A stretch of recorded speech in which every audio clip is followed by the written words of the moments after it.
Hey everyone, and welcome back to another World of Warcraft Battle for Azeroth video. Today it is a pretty simple one. Our plans kind of fell through, but a new build came out last night, and inside that build we found some particularly interesting stuff about the Zandalari Druids. So as always with Druids, it's super interesting to see what the new forms are like back in Legion. It was, of course, pretty awesome seeing all of the different artifact forms for the Druids. While we are losing that when we move into Battle for Azeroth, we do see that the Zandalari Druids are actually pretty damn out there. So we're going to start off with the Balanced Druid.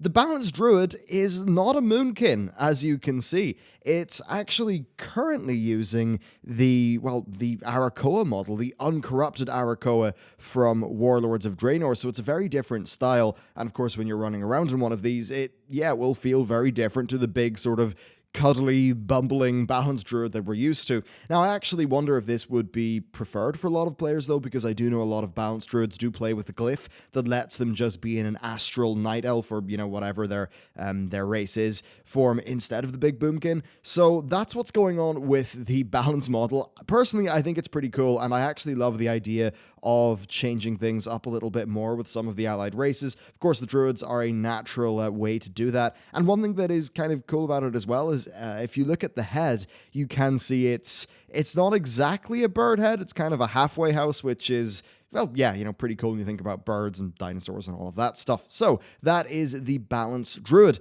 Next, let's move on to the one that's also a little bit crazy. So Guardian Druids are renowned for just having a massive amount of health. Well, take a look at this guy. You're basically a small walking tank.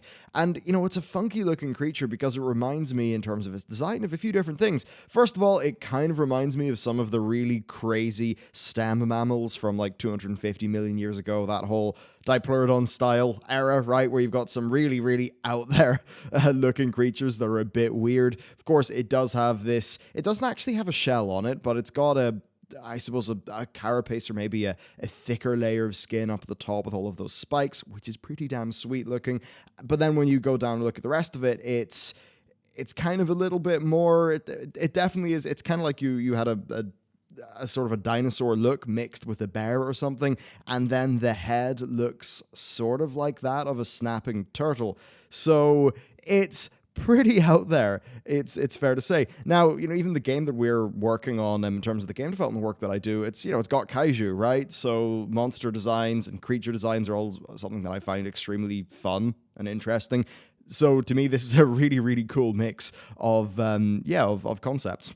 Next up, let's take a look at the flight form. So, you get a pterodactyl to fly around on, which is pretty damn awesome, and again, indicative of the whole theme that Blizzard have been running with the Zandalari, which is the the dinosaur stuff. You've got the Dinomancers from way back in, throughout the Zandalari, I suppose, in their in-game lore. Of course, you'll remember a lot of them and the Dinomancers from, fights like Horadon back in the Throne of Thunder. So that's their pretty damn cool-looking flight mode. Let's hop over, though, to the regular travel mode, which is, of course, the one you'll be using if you're in an area where you cannot fly. And, it's a big old raptor, and it looks pretty damn awesome. I mean, it's a little bit more traditional than this, the crazy new Balanced Druid form and Bear Druid form. I suppose it's not really a Bear Druid, it's more of just a Guardian Druid, because that sure as hell ain't a bear. But that's a quick look at the new Druid models. One thing that I do want to throw in as well, there just was one particularly cool model that appeared in this build that I don't think I'll have another opportunity to show you, so I want to do that now,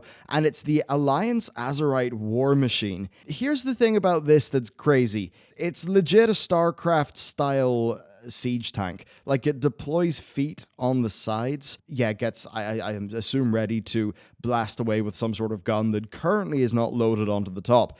A very cool model indeed. Definitely, it seems like this Azerite is living up to the promise of being a pretty damn dangerous weapon. Anyway, there you go. A quick little preview of some of these models. We will be back super soon with more beefy content, so stay tuned to that. But for now, thank you very much for watching, and I'll see you next time.